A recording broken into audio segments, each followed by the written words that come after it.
Então, gente, boa noite a todos. Sejam bem-vindos aí.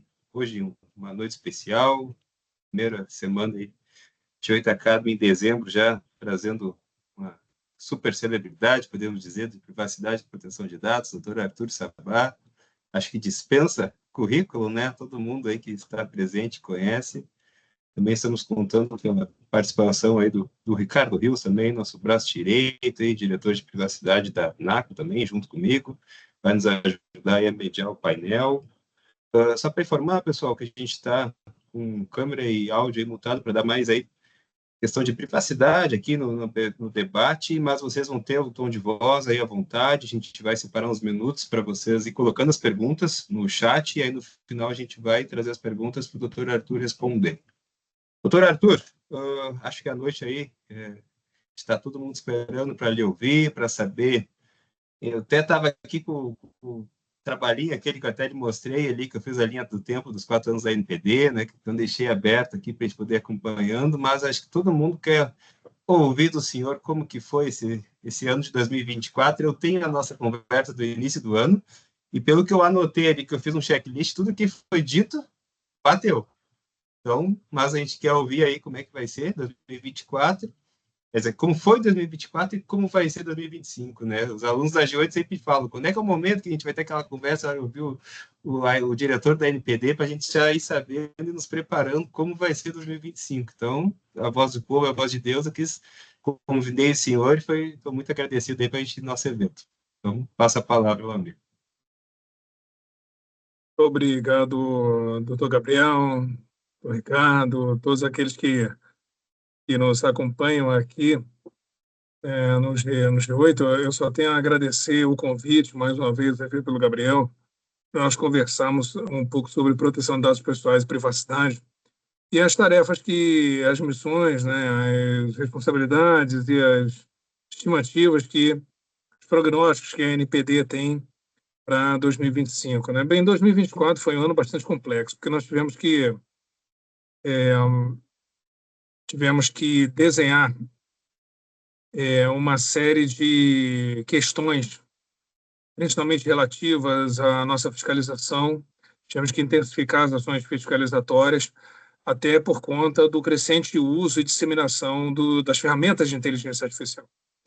Então, essas ferramentas, elas utilizadas por diversas plataformas e já estão em pleno uso, e algumas delas foram colocadas em uso ou começaram a ser colocadas em uso, lidando, claro, com quantidades volumétricas de dados pessoais, em algumas oportunidades, sem o devido cuidado por parte das plataformas que estavam fazendo isso. Isso levou a NPD a tomar uma série de ações, em alguns casos, como Meta, agora recentemente como TikTok, aí mais relacionada à política de privacidade. E tem outras plataformas que também adotam e utilizam, vamos dizer assim, algumas plataformas, elas estão atuantes no Brasil, mas nós estamos vendo que há problemas sérios com relação às suas políticas de privacidade. Algumas têm políticas de privacidade que tentam englobar todos os principais pontos de diversas legislações no mundo de proteção de dados. Isso aí não tem costume de funcionar, não funciona muito bem, porque é claro que as legislações são diferentes, né? Nós temos aqui o grande ícone, claro, é o GDPR, mas existem outras legislações parecidas ou não com ele, ou herdadas dele, derivadas praticamente dele, como foi o caso da nossa lei, a LGPD, mas existem outras regulações de alguns estados norte-americanos, tem a Califórnia, como por exemplo, mas tem outros, tem a legislação do Reino Unido, que é específica, nós temos a legislação Japão, Coreia do Sul, né, a própria China e outros países do Oriente Asiático que já possuem alguns outros pontos que eles reputam como sendo de maior relevância que não exatamente aquele aos quais nós estamos acostumados. Então, uma política de privacidade que possa englobar todas essas legislações é muito difícil de ser concebida e muito mais difícil ainda de ser posta em prática. Aí nós estamos vendo que algumas plataformas têm seguido por esse caminho.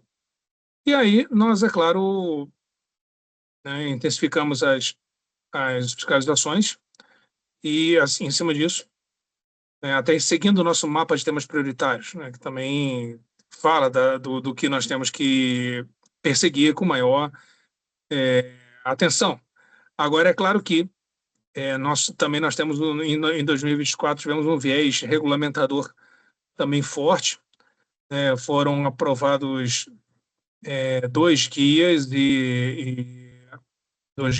e 3 normas. Então, é claro que foi a norma de comunicação dissidente, a norma do encarregado, a norma de transferências internacionais de dados e os 2 guias. Agora, é importante também, e deve sair o guia do encarregado, inclusive deve sair o guia agora do encarregado, que é o guia do qual eu fui relator, né, desse processo. Também fui sorteado relator do guia do encarregado. Assinei meu voto semana passada. Acredito que assim que da recomposição do conselho diretor, porque hoje nós estamos em 3 diretores e é o quórum mínimo de diretores. E um dos diretores, o diretor-presidente, estava em férias, então só com 2 diretores, o diretor pode até relatar, mas não existe decisão deliberativa, é claro, né? Precisa de 3, né? E aí nós, a partir de segunda-feira, teremos os 3 já ali, bem, teremos, né, os 3 ali para poder fazer a deliberação. Então, 2024 foi um ano de bastante luta. Nós tivemos a concepção de várias doutrinas e quanto mais a gente lê LGPD, mais a gente fica preocupado, porque começam a surgir alguns temas disruptivos, né, para nós, que merecem a atenção da autoridade e que a autoridade tem que se debruçar. Tá? Mas eu acredito que 2025 nós teremos aí sim grandes novidades, a contar da nossa agenda regulatória, né? E aí, Gabriel, eu paro por aqui. Se você fica ao seu comando aí, né? Se quiser que eu continue, a gente continua falando de 2025, mas se não, a gente espera um pouquinho, você que sabe. Sobre 2024, acho que eu anotei aqui alguns pontos que eu acho que foi bem interessante. Ali o guia orientativo do legítimo interesse, acho que foi muito Sim. positivo ali. Ele conseguiu sanar diversas dúvidas, trouxe algumas possibilidades que antes nós, profissionais de privacidade do dia a dia, interpretávamos de uma maneira diferente. Então agora a gente tem essas diretrizes. O regulamento de segurança, acho que uma coisa que mudou significativamente nos documentos das empresas foi a questão daquele um dia a mais. Eu até fiquei curioso qual foi, assim, na época quando vocês estavam montando, o que vocês pensaram? Porque vamos botar um dia a mais nesse regulamento, que antes era prazo ali 2, passamos para 3, sabe? Foi uma situação ali que eu confesso, nas empresas que eu atuo como DPO, as ASEVs, eu mantive o prazo de 2 internamente, porque eu digo que eu prefiro trabalhar com prazo menor que ter um prazo de folga, né? Do que, por exemplo, a gente ter aquele prazo mais estendido. Isso é cacuete de advogados, né? A gente trabalha com prazo fatal, prazo um pouco antes do fatal, ali Sim. a gente faz isso, sabe? Mas isso aí. E também, acho que 2024 marcou muito as últimas 2 resoluções. A do encarregado pelo tratamento de dados, a questão que muitas pessoas, eu converso com outros alunos, amigos, sobre o ponto de vista, até estava conversando com o Ricardo, foi sábado, do conflito de interesse do DPO. Isso aí eu acho que é o que mais todo mundo fica, né? Porque eu, inclusive, estou lendo, já estou finalizando aquele livro do encarregado de dados, cheguei a bater foto da parte que fala do conflito de interesse. Isso eu vejo que ficou assim, a gente está, né, e recomendo para todos, pessoal, quem quer atuar como DPO, tem que ler o livro aí do Dr. Arthur, que está preço bem em conta mesmo, na Amazon ali. Então, a questão do conflito de interesse, esse é um ponto que eu gostaria só de, se a gente puder trabalhar um pouquinho nele. Claro, E vamos trabalhar. Fiquei muito feliz também depois da questão da regulamentação, ali, a resolução da transferência internacional. Então, é o que eu falo muito, gente, vocês estão aí, já mexeram nas políticas, contratos, a NPD botou o prazo lá, temos 12 meses lá para regulamentar, temos que deixar direitinho essas questões, e isso foi aquelas brechas que estavam faltando na legislação que a gente vê que estamos encerrando o ano com isso ok, assim, sabe? Então, a gente pode iniciar 2025 de uma forma aí mais tranquila. Eu, pelo menos, posso dizer que eram pontos que quando ia fazer um projeto, quando vai fazer um treinamento, quando eu chegava, era aqueles pontos assim que eu ficava um pouco, mas agora aí com essas questões bem, podemos dizer assim, já estamos, como vai ser feito, então isso nos ajudou muito aí. Queria só essa questão mesmo do encarregado, se puder nos dar alguma diretriz, ou seu ponto de vista ali. Claro, muito obrigado, Gabriel. Muito obrigado, pessoal. Vou dar uma explicação que eu não sei, e nós pegamos essa explicação e colocamos no guia do encarregado. O que que Uhum. acontece? Tem uma diferença aí, né, que eu diria que é um pouco abismal, um pouco não, é gigante, né, entre o guia do encarregado, que deve ser publicado, como disse, eu fui relator, e nós abordamos o conflito de interesse nesse guia. E o guia o conflito de interesse que eu abordei no livro. Tem uma diferença Uhum. porque o livro, ele não é uma palavra institucional. Muito embora eu seja diretor da NPD, mas o livro, ele permite, né, como todo livro, ele permite uma chamada liberdade afirmativa, né? Então você pode chegar e pode navegar um pouco nas ideias, né? Agora, o guia não, porque o guia é uma palavra institucional da NPD, né? Então, o guia ele tem que trazer somente aquela parte do que interessa para a NPD como conflito de interesse. E aí, o que acontece? Eu já vou dar o spoiler aqui de uma parte do guia, porque é importante. O conflito de interesse para a proteção de dados pessoais, para a NPD, né, até um pouco diferente porque eu fui mais extensivo no meu livro, mas no guia, o que acontece? Para a NPD, a parte de conflito de interesse que interessa é o conflito de interesse relacionado estritamente à gestão dos dados pessoais, ao tratamento de dados pessoais. O conflito de interesse, ele é um mundo, né? O pessoal que tem infância no direito sabe que existe um conflito de interesse em diferentes situações para proteger diferentes bens e tutelar diferentes bens. Agora, no caso do conflito de interesse do ponto de vista da Autoridade Nacional de Proteção de Dados, é aquele conflito de interesse relacionado à autonomia do encarregado de dados pessoais. A autonomia e a capacidade de ele agir com ética e corretamente, né? Então, do ponto de vista da autonomia, o que acontece? O conflito de interesse, nós entendemos, como eu disse, estamos colocando isso no guia. O conflito de interesse, para nós, ele somente surge quando. Isso, palavra da NPD, tá, pessoal? Então, porque eu não posso fazer disclaimer, né? Então, palavra da NPD. Ele somente. Porque o diretor. Aqui é o Arthur, né? Pô, não existe isso, não tem como. Então, o que acontece, né, doutor? Então, né, doutor Gabriel? Então, acontece o seguinte: conflito de interesse para nós ocorre quando, do ponto de vista da proteção de dados, tá? Ocorre quando o encarregado ele acaba acumulando a sua função de encarregado com outra em que ele tem que tomar decisões estratégicas sobre o tratamento de dados pessoais. Qualquer cargo ou função que ele acumule com a função, quer dizer, qualquer função que ele acumule com a função de encarregado não é cargo, vamos dizer, por enquanto é função, né? Uma função de encarregado, se ele for responsável na organização pública ou privada de tomar decisões estratégicas sobre o tratamento de dados pessoais da organização ou do agente de tratamento, então existe o conflito de interesse. Tá? É claro que aí tem outra parte concorrencial, comercial, de segredo comercial, segredo industrial, existem outras, mas para eu estou falando assim, institucionalmente, para a NPD, o conflito de interesse só ocorre nessa situação. Por isso que o regulamento ele foi bem estrito nessa parte de acumulação de funções, né, de acúmulo de funções.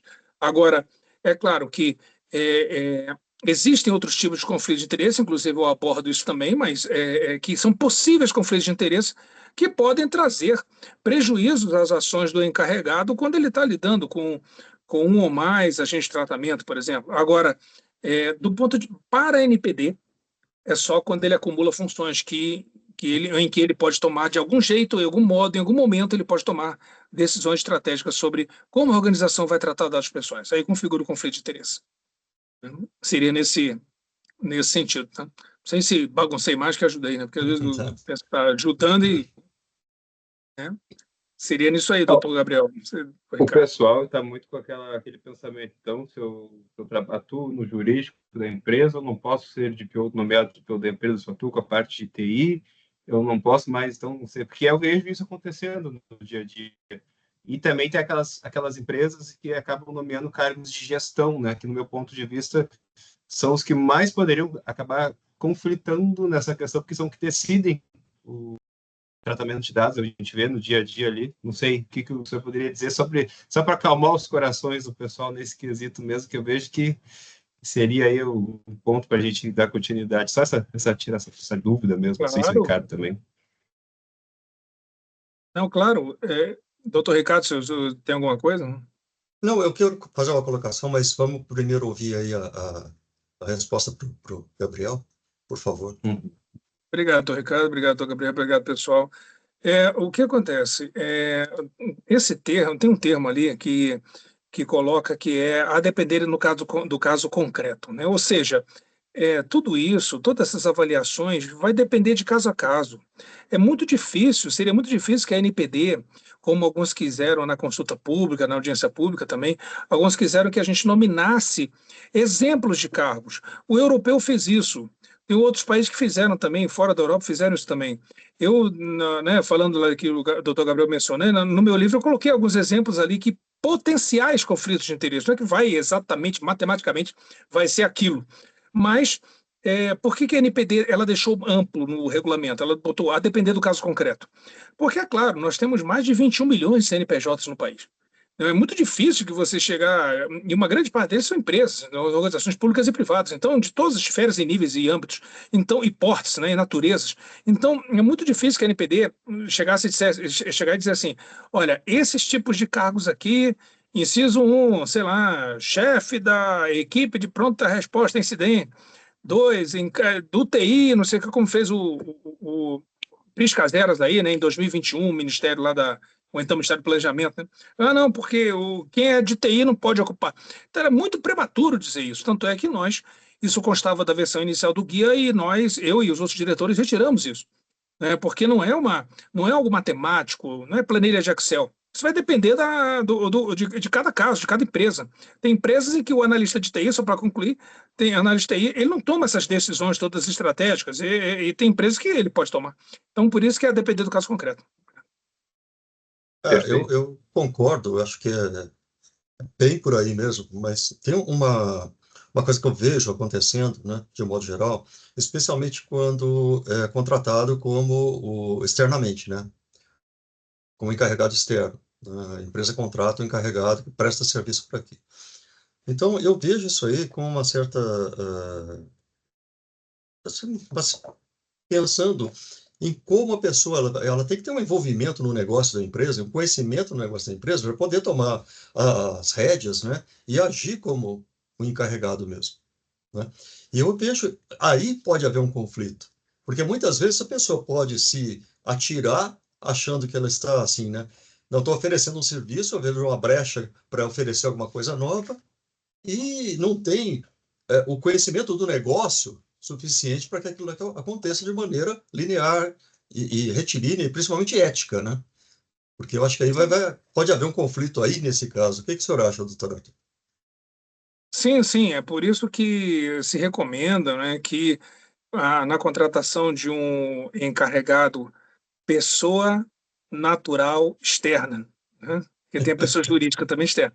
Pessoa natural externa que ele tem que passar um período até de conhecimento antes dele começar a atuar como encarregado. Ele tem que passar um período de conhecimento. Ele tem que conhecer a fundo a estrutura organizacional, o negócio daquela organização, daquela empresa, daquele setor, para que ele possa, como o senhor disse, para que ele possa de fato atuar como encarregado, assim, e ter essa transversalidade na atuação, e ter assim, ganho de causa, né, na atuação dele como encarregado, ter propósito.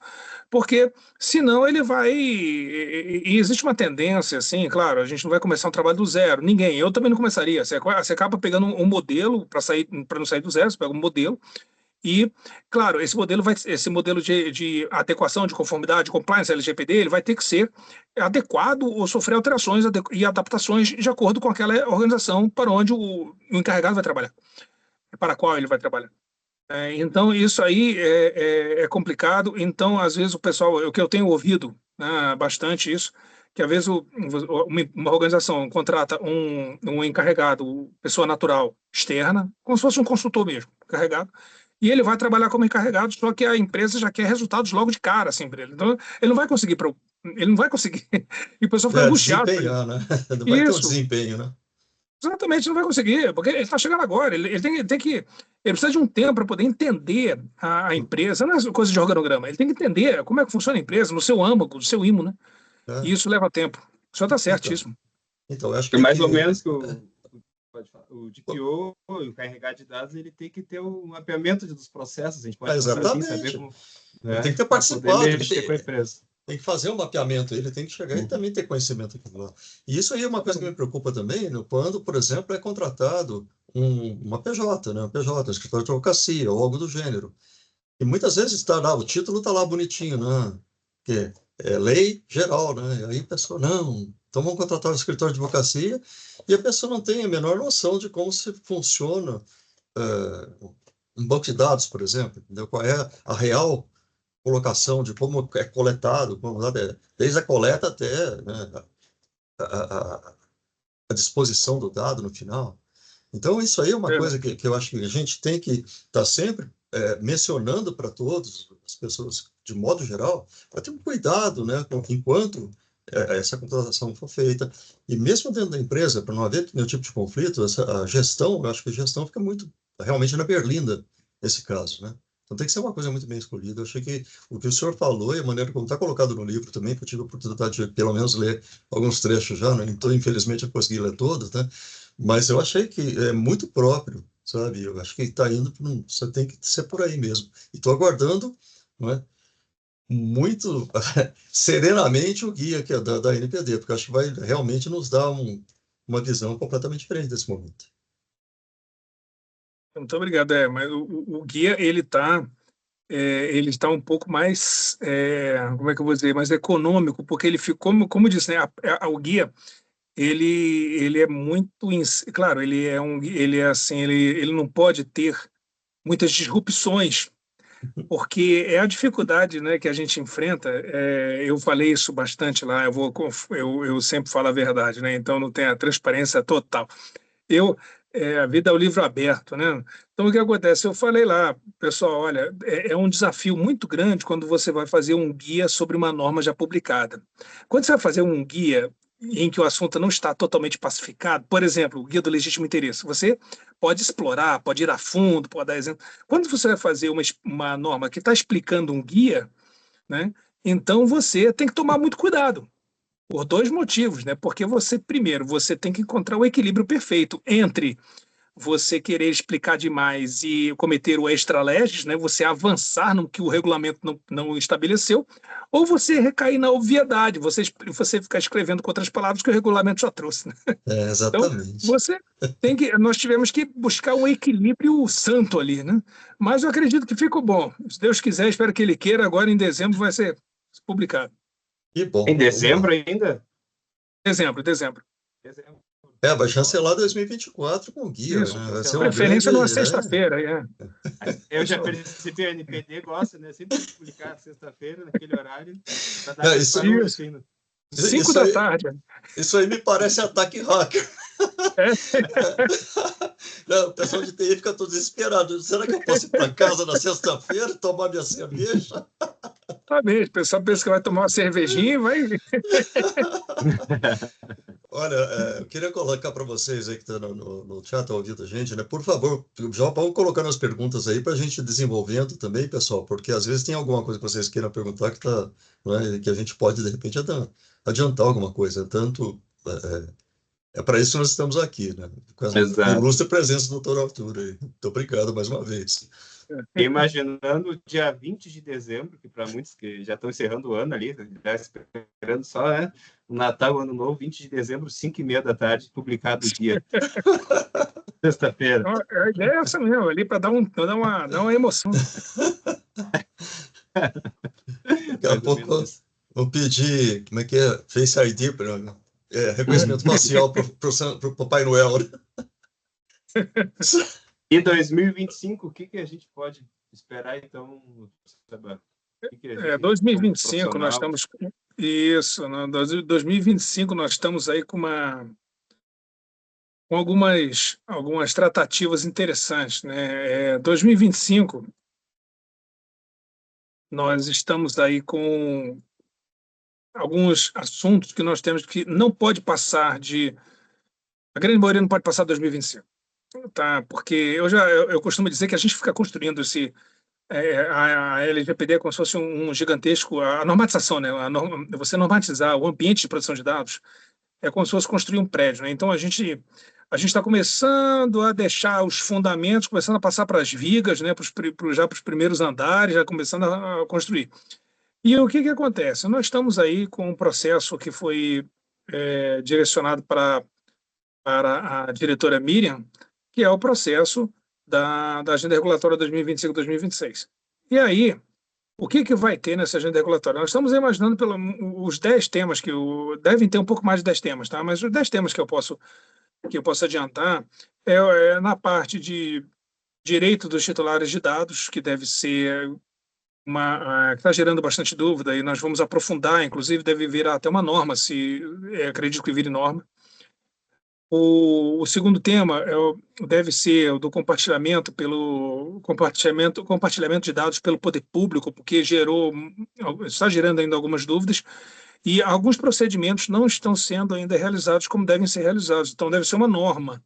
Aquele guia primeiro de agente de tratamento, então, não adianta, mas não está sendo suficiente. A parte de tratamento de dados pessoais de crianças e adolescentes, isso deve ser uma norma também, porque é um pedido que é uma demanda que a NPD tem recebido muito, e é um assunto muito caro para nós, né? Porque nós estamos vendo aí plataformas que estão vulnerabilizando muito crianças e adolescentes, principalmente crianças. A parte do outro tema é o relatório de impacto à proteção de dados pessoais. Nós temos recebido o cliente final desse relatório, o RIPD, o famoso RIPD, não é o conselho diretor da NPD.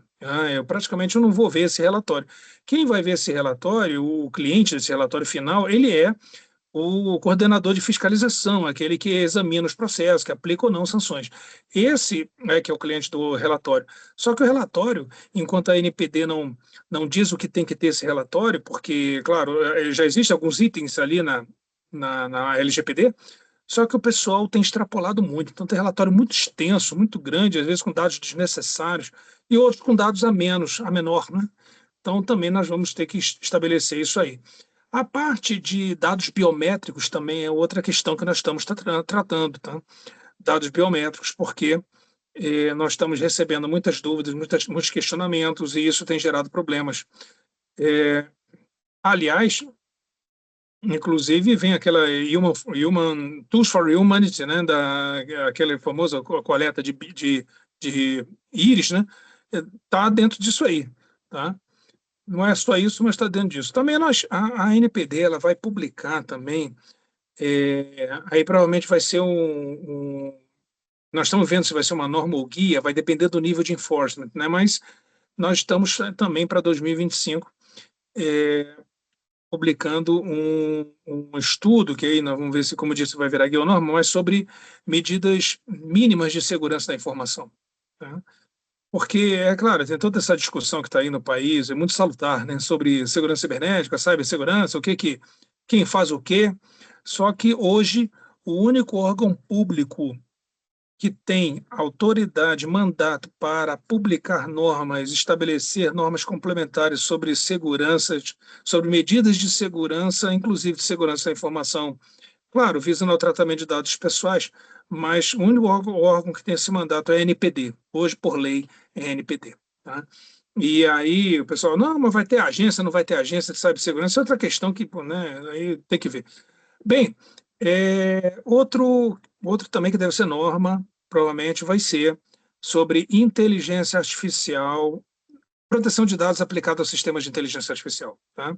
Nós estamos atentos ao PL 2338, inclusive amanhã está previsto que seja a votação desse PL no âmbito da Comissão Temporária para Análise de Inteligência Artificial no país, a CETIA do Senado Federal, mas nós também vamos trabalhar na parte, porque inteligência artificial é um mundo, né? É muita coisa.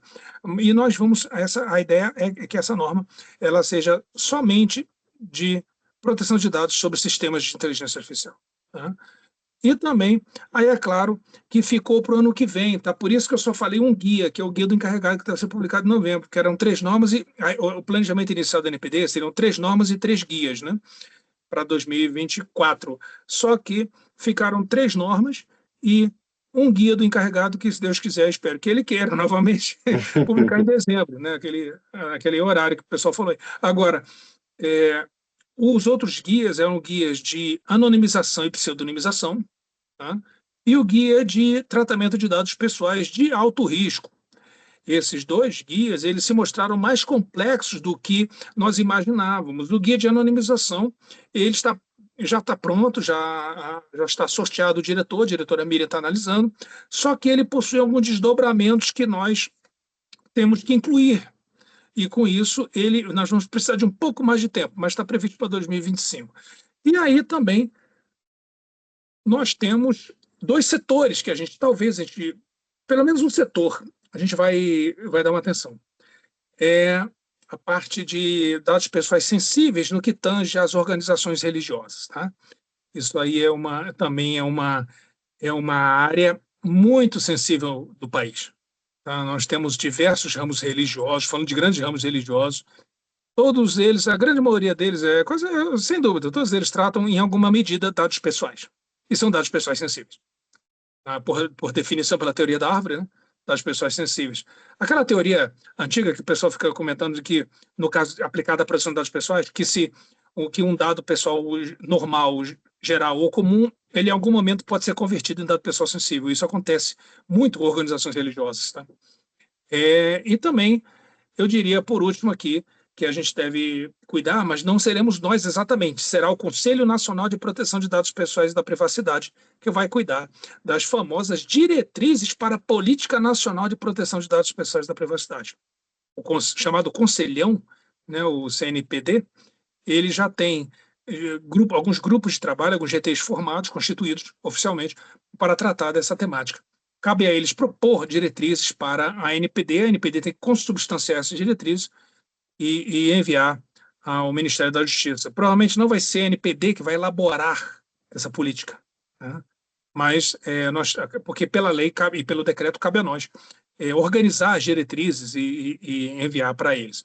Bem, esse aí na parte de normatização é o que nós temos para 2025. Bastante coisa, né? Fora as outras. Mesmo. Sim, fora as tratativas com o Congresso Nacional sobre projetos de lei que alteram a LGPD, que também surgem, seja por iniciativa do Senado ou da Câmara, e o Congresso é soberano. Claro, nós temos que debater, a casa do povo, é a casa dos estados, né? Então nós temos que debater amplamente com os parlamentares, eles têm se mostrado sempre muito receptivos a nós. E é claro, as ideias são sempre boas, né? O propósito é muito bom.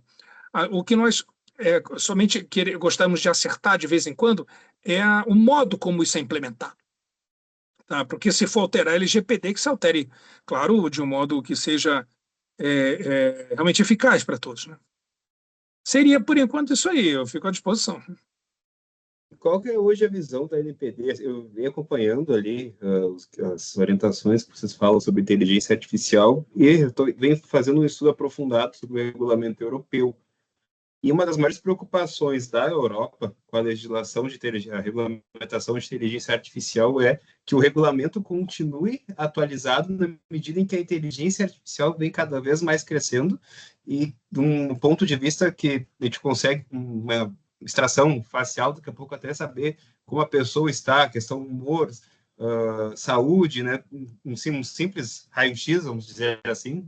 Então, como é que hoje a NPD pensa quando nós tivemos essa nossa regulamentação em fazer essa proteção de dados no momento que, hoje em dia, a inteligência artificial, como o senhor falou, no dia a dia, não tem como não tratar dados. Eu vejo que todas as empresas utilizam ou comercializam, que nem o regulamento fala, tem diversos tipos de operadores no europeu, né? Então, tem o que utiliza, o que vende, o que é representante. Então, a gente imagina que vai ser mais ou menos desse estilo. E como hoje está a visão da NPD para quando o regulamento de inteligência artificial, não sei se vamos ter a ANIA, né, a Agência Nacional de Inteligência Artificial, em 2025, como é que vocês estão pensando já nisso e fazendo aí daqui a pouco um paralelo com a Europa aí. E eu vejo também muito a questão da China, né, quando envolve inteligência artificial, que eles também são muito avançados, China, entre outros países. Se me permite, eu queria fazer um anexo aí na colocação do Gabriel, que tem alguns lugares que estão usando a inteligência artificial para pescar mais dados ainda, não é? E anonimizar, usar a inteligência artificial para anonimizar dados. Não é? E isso aí está sendo, inclusive lá na Europa, está sendo muito combatido. Eu já li vários artigos de, inclusive, legisladores europeus, né, que eles estão um pouco assustados com o uso da inteligência artificial para meio que contornar, né, a RGPD, ou a LGPD aqui no Brasil. Obrigado pelas excelentes colocações. O que acontece? Nós estamos, o PL 2338 é como se fosse uma lei geral, né? Ela é um princípio lógico, ela até desce um pouco mais do que no âmbito de uma esfera aqui, menos um pouco principiológica do que comparando a LGPD, né? Mas ela é principiológica. E quando você não... Qual foi a saída do relator, o senador Eduardo Gomes, que foi a única saída que ele podia ter, que a saída mais lógica e consubstanciada, que foi basear o PL em riscos. Porque quando você não conhece totalmente as fronteiras de uma tecnologia, você tem uma noção dos riscos, então você escreve baseado nos riscos. Então, esses parâmetros obedecendo, claro, os parâmetros de inclusão, diversidade, transparência, explicabilidade, e você faz o quê? Você não estabelece fronteiras lá na frente, até porque ninguém sabe qual fronteira que ela vai chegar. Ninguém sabe até onde a IA vai chegar. Mas você coloca dois grandes balizadores, foi isso que o PL fez. Ele baseou em riscos. Então, o que é isso? Ele baseou em riscos e baseou em integridade. Ele botou dois grandes balizadores, ou seja, se fosse um setor, né? Naquele setor ali se desenvolve tudo, se cria tudo, se inova tudo, sem o menor muro lá na frente. Não existe nada para deter. Mas existem dois grandes balizadores chamados ética e responsabilidade. A ética está consubstanciada quando o PL trata de integridade, e a responsabilidade está quando o PL aborda os riscos. Tá? Então, alguns riscos daqueles são chamados riscos excessivos em sistemas, os sistemas de risco excessivo não podem ser desenvolvidos, ou se desenvolvidos têm que ser eliminados, não podem ser comercializados, nem aplicados, nem utilizados. Não? Ou seja, por quê? Porque se fez baseado em riscos. Todas essas, a partir da criação do sistema de inteligência artificial, que o nome é Sistema de Regulação de Inteligência Artificial, o CIA, né? O SA, esse sistema vai ter aquele comitê de especialistas, vai ter um outro comitê, vai ter também as agências setoriais e vai ter as autoridades competentes. Inclusive, nós estamos defendendo que seja a própria NPD mesmo, como bem citou o senador Eduardo Gomes no seu relatório substitutivo ao PL 2338, que seja a NPD, uma série de razões, podemos depois tecer aqui. Agora, esse sistema ele está todo voltado para não ser uma autoridade única, para não ser um sistema engessado. Ele está extremamente transversal. E o que acontece? Esse ponto, o doutor Ricardo Souza mencionou, muito bem mencionado, ele vai ser tratado neste âmbito transversal. Por quê? Porque como a IA é o mundo, né? A IA tem muita coisa, como eu disse antes, né? Então, essa parte, por exemplo, de produção de dados, será regulamentada por normas complementares. Essas normas complementares com a participação de todos esses atores do sistema, mais a sociedade civil, ou seja, nós vamos ter grandes participações e todas elas com, vamos dizer assim, com decisões granulares, cada uma no seu nível, podendo tomar decisão a respeito do que é feito com a sua atividade, da IA sobre a sua atividade. Né? Então, a Anatel vai tomar a IA na parte de telecom, a ANAC na parte de aviação civil e assim por diante, a NTT, transporte terrestre, a IA nisso, e claro, todos seguirão uma norma geral para esse tipo de regulamentação que vai ser feito pela autoridade competente, claro, com a participação da sociedade civil e tudo mais, com consulta pública, instrumentos de consulta à sociedade e tudo mais. Então, existem uma série de sistemas de freios e contrapesos que estão sendo colocados no PL que eu acredito que podem funcionar sim. Né? Eu devo defender isso aí, se Deus quiser, daqui a 2 dias, em uma audiência na Câmara, que vamos falar sobre esse modelo de governança. Tá? Mas eu acredito que vai chegar o tempo de normatizar sobre isso, doutor. Legal. Muito obrigado. Perfeito. Já temos algumas perguntas aqui. Separou alguma já, Ricardo? Já tenho. Nós temos 3 perguntas, na verdade, né? Então, vou fazer as perguntas na ordem que elas chegaram. Tá?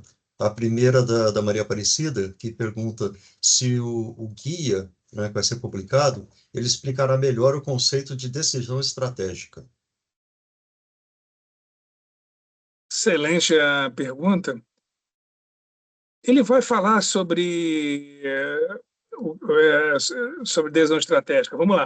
Deixa eu lembrar aqui também, né? Porque né, tem uma idade que a gente também não esconde nada, mas também a gente não. Deixa eu ver aqui. Sim, ele traz alguma abordagem também muito, não é exatamente com todas as explicações, mas o que acontece? O que é a decisão estratégica? É como será conduzido. O que a gente chama de decisão estratégica? Não é decisão estratégica em qualquer lugar, não, né? É decisão estratégica quanto ao tratamento de dados pessoais. E aí o guia aborda o seguinte, que a decisão estratégica sobre esse tratamento é aquela decisão capaz de ditar os rumos do tratamento de dados pessoais da organização. Decisão estratégica em dados pessoais é isso. Como é a decisão que vai levar aos rumos, vai ditar os rumos, vai dizer como será feito, como será conduzido e realizado o tratamento de dados pessoais naquela organização pública ou privada. Isso é que nós chamamos de decisões estratégicas. E também outro componente da decisão estratégica, é claro, ele não é tomado, a decisão estratégica ela é tomada na cúpula da organização, que a gente chama de alta administração da organização pública ou privada. É aí que as decisões estratégicas são tomadas, né? Porque não é o cara lá e, né, sei lá, no nível intermediário da organização que vai tomar decisão estratégica. Quem vai tomar isso aí é a gente chama de o representante da alta administração, né? Ou alta administração, porque a alta administração é o quê? Nada mais é do que o representante do controlador, né? Porque o controlador é uma entidade metafísica, né? Ele é o agente de tratamento, né? Que toma as decisões estratégicas, mas por exemplo, o Ministério da Educação, não é o Ministério que toma a decisão. Toma a decisão é o ministro, é a cúpula ali que é assessor. E a mesma coisa para as empresas, né? Seria nesse sentido. Muito obrigado pela pergunta. A segunda pergunta, né? Aliás, queria antes que colocasse, caso a Maria Aparecida quiser complementar alguma coisa da pergunta dela, antes de colocar a segunda pergunta que ela fez, né, que é depois, mas estamos aí à disposição para ela anotar aqui. A segunda, doutor Sabá, é do Vladimir, ele pergunta se haverá uma discussão maior, né, pelo que eu entendi da pergunta, assim, a discussão sobre o que é ou não é transferência internacional, por exemplo, web drives. Eu acredito que seja salvar arquivos na nuvem, se a gente não sabe exatamente, né, se a nuvem está no Brasil ou no exterior, né, e assim por diante. Como é que isso pode ser considerado transferência internacional? Excelente pergunta. Porque o pessoal aqui não é fraco, não, né? O que acontece, cara? Eu vou falar uma coisa aqui. Transferência internacional de dados pessoais, ela colocar na nuvem vai depender vai depender da finalidade, tá? O que acontece? Se você colocar só colocando, vou citar um exemplo aqui, Dropbox. Coloco lá no meu Dropbox. Você não está fazendo transferência internacional. Uma organização que pega um dado e coloca no Dropbox não está fazendo. Agora, se aquela colocação na nuvem, você colocou na nuvem, e você colocou na nuvem para que outra organização no exterior acesse aquilo ali, aí sim é considerado transferência internacional. Tá? Então, isso é bem interessante, porque foi um dos debates que suscitou lá na NPD sobre isso também. Né? Então, não é, às vezes, não é vamos dizer, a transferência clássica é quando você tem o importador e o exportador de dados, né? O exportador e o importador de dados, como diz o regulamento. Mas, nesse caso, também não deixa de ser uma exportação e importação de dados, desde que aquilo ali não é para... Você não está salvaguardando os seus dados, você está colocando numa nuvem e, provavelmente, bem, a depender da cláusula contratual, por isso que eu falo assim, por exemplo, Dropbox, eu estou colocando, vamos dizer que a NPD resolvesse contratar um serviço de nuvem e guardar, fazer um backup dos seus dados numa nuvem. Uma nuvem de governo, uma nuvem, sei lá, uma Amazon da vida. O que acontece? Existem cláusulas contratuais que prescrevem que aquela organização não vai ter acesso àqueles dados. Então, não caracteriza transferência nacional, porque não pode haver só o exportador. Tem que haver a figura do importador, ele que recebe os dados. Se isso não acontece, não descaracteriza a transferência internacional. Agora, no caso que você vai jogar na nuvem, para que o outro órgão ele faça uso daquilo ali, é diferente. Existem casos de empresas em que você, aqui no Brasil, em que empresas que são filiais de empresas estrangeiras. Então, eles colocam numa nuvem aquilo ali para que aquelas empresas depois elas peguem aqueles dados. Ele não passa diretamente. Ou seja, por motivo de segurança, motivos de backup, é mais fácil. E aí o que acontece? Aí é caracterizado transferência internacional, porque você tem um exportador e tem um importador. Alguém vai pegar esses dados, né? Então, seria nesse sentido. Seria algo assim, se houvesse uma transação comercial sobre os dados, aí a gente pode falar, né, diretamente. Sim, Seria algo assim? sim, exatamente. A terceira pergunta também da Maria Aparecida pergunta se há previsão de publicação do material sobre alto risco e larga escala. Olha, excelente a pergunta, eu só posso dar dizer que vai ser no primeiro semestre, sim, de 2025, porque está bem adiantado. O que acontece? Esse já passou, inclusive, por consulta pública, né? Embora a NPD sempre prima pela transparência, né? Os guias, como eles não têm enforcement, embora eles sejam compilações de boas práticas, e são reconhecidos assim, mas eles não têm enforcement. O que acontece?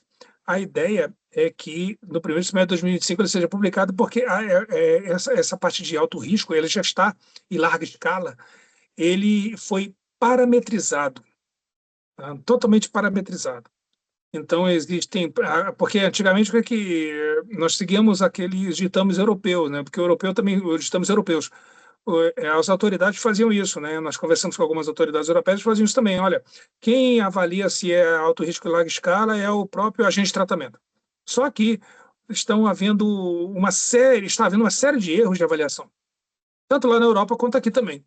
Então, a gente acha que aquilo não é de alto risco, mas na verdade acaba sendo, né? E ele acha que não é de larga escala e acaba sendo.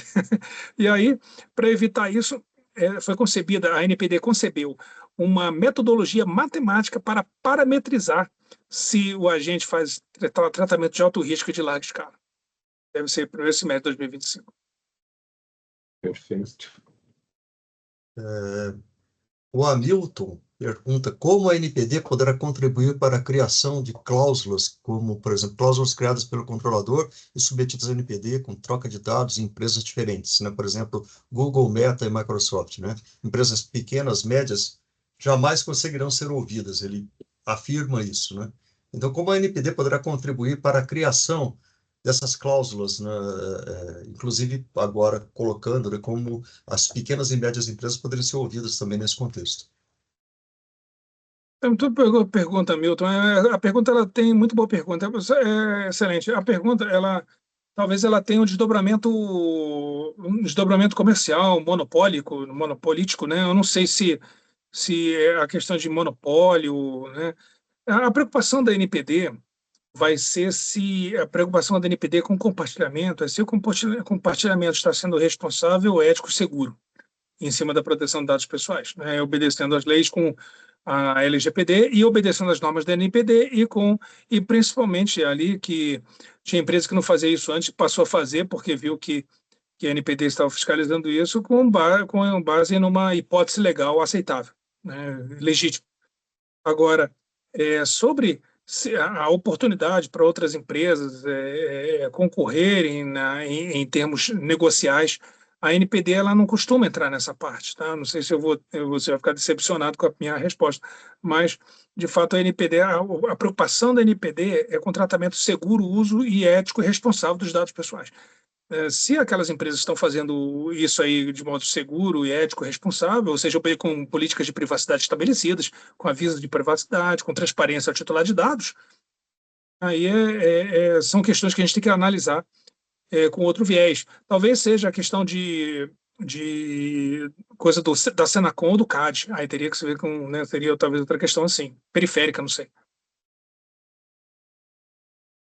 Doutor Sabá, uma pergunta minha, que algumas pessoas me questionaram sobre isso. O que a gente pode esperar da NPD em 2025 sobre a parte fiscalizatória, sobre outros agentes de tratamento, empresas, para que a gente possa ter o direito do titular aí mais protegido e também que o titular consiga saber mais a questão de eu sou titular de dados e eu tenho direito a questionar a empresa tal ou a empresa Y, que ainda eu vejo que muitas pessoas ainda têm essa dificuldade em entendimento, sabe? Então, o que a gente pode esperar da NPD para 2025 sobre esses pontos?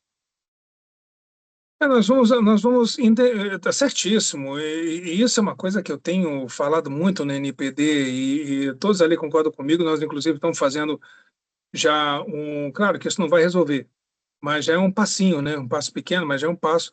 Nós estamos abrindo na nossa página, no nosso portal ali da NPD, não, uma página só de orientação aos titulares de dados.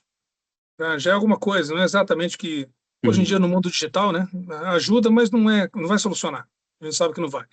Agora nós vamos intensificar os esforços de fiscalização, tá? Intensificar bastante. Nós estamos aí já com algumas organizações sendo muito assim, sendo bastante notificadas pela NPD e algumas big techs, algumas grandes plataformas e também órgãos públicos de diferentes esferas, tá? O federal, estadual, municipal, sendo principalmente órgãos estaduais, né, tem recebido bastante, né? Porque a questão de política de privacidade, denúncias que você vai ver realmente o tratamento não está adequado. Mas a NPD, eu sempre digo isso aí, não é? A NPD ela não tem o prazer de sancionar, né? Eu falo isso, às vezes o advogado fica bravo comigo, né? Porque o pessoal quer, né, quer ver a sanção. Mas a gente não tem prazer. A sanção, ela vamos dizer assim, é o fim da negociação. É quando tudo deu errado, aí você vai para a sanção, né? Ou seja, o que nós queremos, porque nós tratamos com o quê? Com um direito fundamental, né? Então, por si só é subjetivo. Não tem uma tabelinha assim, fez isso, punição, fez aquilo, punição, fez o C, punição, fez D, punição, fez F, punição. Não dá, não tem isso aí. O que acontece? A gente estuda o caso concreto, a gente vê e a gente tenta fazer o agente de tratamento, claro, verificando se houve ou não dano significativo aos titulares de dados e se isso pode ser remediado ou não. Mas a gente tenta fazer o controlador e o operador voltar à posição de compliance, né? Voltar à conformidade. Agora, podem ter certeza, quando a gente abre um processo sancionador, é porque a coisa está feia mesmo, porque ou houve dano aos titulares que esse dano não foi remediado, não foi mitigado, ou simplesmente a organização, o controlador não acredita, ele paga para ver, a gente diz para ele fazer, ele não faz. Né? E acontece isso, a gente dá uma diretriz, olha, quero que você faça isso, isso, aquilo, ele não faz. Ou não responde o ofício, não faz. Ignora. Ele ignora e lá na frente a fila anda e lá na frente o processo está lá na frente, ele vai ver que foi um erro, né? Mas acontece. Tem uma pergunta aqui do Alexandre, né? Então, ele diz que vários cursos online que vai fazer, especificamente, né, vai fazer algum tipo de, somente o questionamento do curso, né? E você se depara com a primeira pergunta, qual o seu CPF?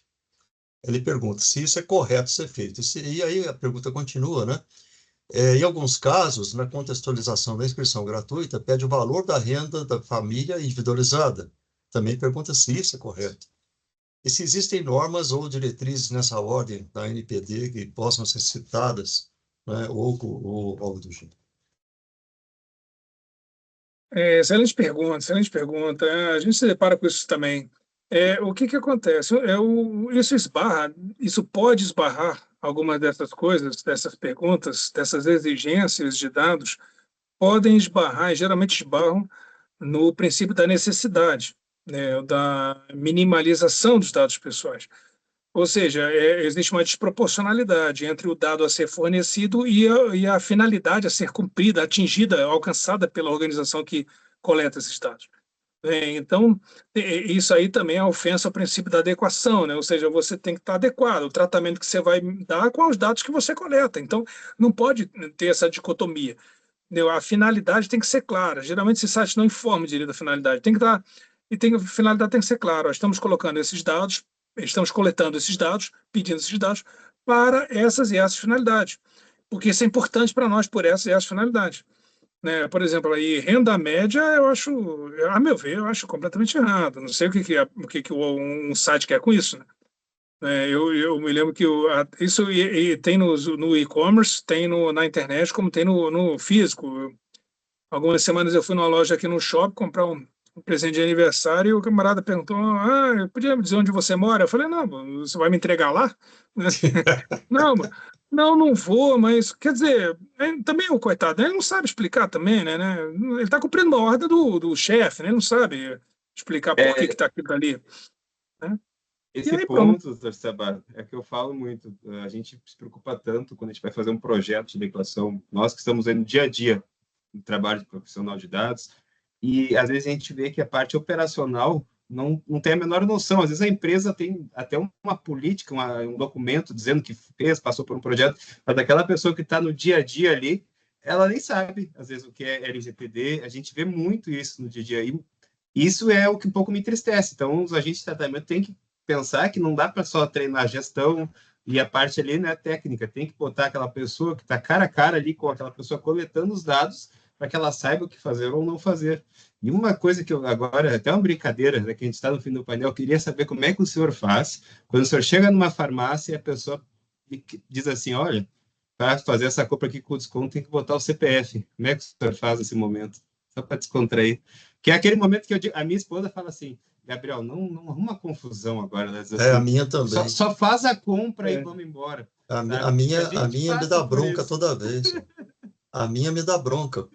Eu não sou obrigado a fazer reconhecimento. Por que você quer tirar uma fotografia minha? Qual a necessidade? Ricardo, para com isso.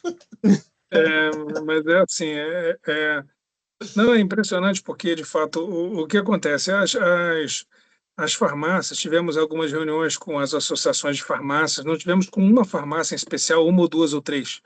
Tivemos com cadeias inteiras, né, de reuniões, com a Abrafarma, esse tipo de, assim, né, as grandes associações de farmácia, e apontamos para eles tudo que estava errado. E existe um processo de fiscalização em andamento, tá, bem grande, bem robusto, contra essas práticas das farmácias. Porque aí eu disse que é consentimento, mas consentimento mediante desconto não é consentimento. O consentimento tem que ser livre, né? Então, tudo menos livre, né? Não é livre. Então, encontra outra hipótese legal e tal. Só que, claro, você tem dois motivos. Tem o CPF para ir para aquela nota, aquele sistema de nota fiscal, né? E tem o CPF para essa nota de desconto. Geralmente, até porque o desconto é tão pequeno que geralmente não compensa muito você dar o CPF para isso, tá? Para isso. Agora, como o CPF é o número único de identificação e tal, aí ele acaba sendo menos mal do que biometria, como estava acontecendo. O pessoal querendo que o cliente registrasse a biometria dele, né? E até tirar foto. O cliente, coisa assim, era uma coisa absurda, né? E aí, é claro, já aconteceu comigo, eu me neguei, né? E não ganhei o desconto lá que ele queria, né? Negócio de biometria, mas também eles pararam com essa prática. Essa prática era a mesma farmácia, uma farmácia aqui em Brasília grande. Eles pararam com essa prática já há algum tempo, porque viram que começaram até por efeito dessa ação da NPD junto com essas grandes associações, né? Porque existem mais de, sei lá, 200 mil farmácias, é muita farmácia. Então você acaba, drogaria também, aí você acaba ficando difícil. Mas a ideia é essa. Procurem preservar, né, seus dados pessoais na medida do possível, né? Ou perguntar mesmo para que você quer, né? Às vezes eu pergunto isso também, né? Começo, Para que precisa disso? Ah, não, é porque às vezes é assim, ó, eu só trabalho aqui, eu estou precisando, eu só preciso para preencher o cadastro. E aí você não dá o coisa e também não tem nenhum efeito sobre isso, né? Mas seria nesse sentido. O, É bem esse, Gleitos. Pode o falar, cara. Fernando fez uma pergunta aqui que eu sempre brigo também sobre isso, né? Se teremos algum guia referente ao uso de CCTV, CFTV, para dar uma clarificada aos controladores, empresas privadas, comuns, condomínios, etc., sobre câmeras voltadas para locais públicos. E aqui eu tenho um problema sério, porque em São Paulo está colocando câmera em tudo quanto é cruzamento. Inclusive, tem cruzamento aqui, tem 6 câmeras, é uma coisa assim que você não pode mexer a cabeça que eles estão gravando tudo. Na Espanha, tinha embaixo de cada câmera que eu vi em Madrid, uma placa, né, dizendo: se você quer saber os seus direitos, entre em contato com, e tinha um número de telefone lá, né? Aí aqui a gente fica nesse mar de câmeras, eu me sinto, né, acho que não só eu, né, que, por exemplo, nosso amigo Fernando aqui também, né, se sente meio incomodado com isso. Então, como Sim, é? exatamente. E aí, Posso... por favor. Obrigado. O que acontece? Claro, a gente não quer esmorecer ninguém, né? Mas nós temos duas situações, né? Se for uma câmera instalada por empresas, aí públicas ou privadas, geralmente as empresas elas utilizam aquela hipótese legal do legítimo interesse, né? Uma vez que a Europa pacificou, o Conselho Europeu pacificou algum tempo atrás, e nós acompanhamos esse entendimento aqui que a imagem sem a associação a sistemas de inteligência artificial ela não é considerada recurso biométrico, né? Ela não é considerada como dado biométrico. E aí pode ser utilizado o legítimo interesse. A segurança, né? A segurança é legítimo interesse, uma vez que não existe a hipótese legal de segurança. Então, seria o legítimo interesse. E agora a situação fica mais complexa quando a gente parte para esses sistemas de câmeras instalados por órgãos de segurança pública, que é geralmente o que se tem. E aí cai na excepcionalidade controlada, né? Sei que existe esse termo, mas a gente usa assim em termos de excepcionalidade sopesada, equilibrada da LGPD, né? No artigo 4º da LGPD, lá no inciso 3º, na linha D, na linha delta ali, nós temos ali que para fins de segurança pública e repercussão penal, nós temos uma excepcionalidade da aplicação da LGPD, mas o parágrafo 3º fala que desde que, né, seguidos os ditames da LGPD, né, a LGPD às vezes faz isso, né, excepcionaliza, mas diz que tem que seguir, né, a pessoa confunde um pouco ali. Acontece isso com acadêmico, né, com a parte acadêmica, né, órgão de pesquisa, né, está excepcionalizado, mas tem que seguir o 7 e 11, né, mesma coisa ali, segurança pública, está excepcionalizado, mas tem que seguir ali né, os preceitos, os princípios da proteção de dados pessoais. Tá? Então, é claro que nós também estamos atentos, né, inclusive chegamos a conversar com alguns governos estaduais sobre isso, e devido a essa conversa, alguns sistemas deixaram de ser implementados, tá? Porque eram muito invasivos. Então, mas é claro que segurança pública, aí como é um apelo, né, é muito apelativo, o cidadão ele, né, fica ali, aí a gente acaba vendo que o pessoal fundamenta nessa parte da excepcionalidade da LGPD. Por isso que urge também é muito importante também a aprovação de uma LGPD penal, né? Nós estamos aí em tratativas com o Ministério da Justiça sobre isso. Pô, Mas essa menção eu vejo muita necessidade, até já existe já tinha esse projeto antigamente, mas ele ficou meio estacionado. Como é que está essa questão da LGPD penal para nós podermos ter o que vai ser violação, um código, alguma questão nesse sentido? Assim, o que aconteceu? Em 2019, houve um grupo de juristas que conceberam um anteprojeto de lei sobre LGPD penal. O presidente da Câmara era o Arthur Maia, não, Rodrigo Maia. E essa ficou arquivada. Em 2022, foi colocado o projeto PL 1515, tratava também sobre LGPD penal, só que era mais abrangente, incluía a segurança do Estado, incluía a defesa e inteligência do Estado. Isso aí também não prosseguiu. E a NPD, ela elaborou um misto de tudo isso. A NPD de moto próprio, né, elaborou um projeto de lei de LGPD penal e entregou para o ministro da Justiça, o atual ministro da Justiça, que está com ele lá em tratativas lá com ele para ver se prossegue como iniciativa do Executivo. Estamos Então, atentos. temos mais uma notícia quentinha, então, aí. Sim, sim. Vamos ficar torcendo aí que isso evolua, né? Quer dizer. E o tempo Tomara, já... esse está bem racional. Coisa boa mesmo. Isso vai ajudar muito aí, acredito, a todos os titulares. E até para vocês também, isso vai facilitar Sim, também, sim. né, nesse ponto. Uhum. Bom, o tempo passou, eu não vi o horário passar aqui, a gente está nesse bate-papo. O Fernando, depois ele fala que ele está gostando muito do trabalho da NPD, agradece a resposta, fala que vocês estão fazendo um bom trabalho, levando em consideração o contingente que vocês têm hoje, né? Então, vocês estão fazendo aí, prezando pela cultura de proteção de dados. E a Maria Aparecida, para finalizar, acho que a questão do CCTV, CFTV, se vai sair ali no material, nessa de alto risco e larga escala, algo sobre isso. Não, nós não vamos colocar, porque, quer dizer, tem uma alusão, não exatamente sobre o sistema o circuito fechado. O que acontece é que o tratamento de alto risco, todo tratamento que envolve dado biométrico, né, por ser dado pessoal sensível, nós estamos classificando que, em âmbito geral, que tratamento de dado pessoal sensível também é um tratamento de alto risco. Tá? Então, nós estamos classificando assim. Agora, é claro que algumas coisas se lembra da norma de agente de tratamento de pequeno porte? Né?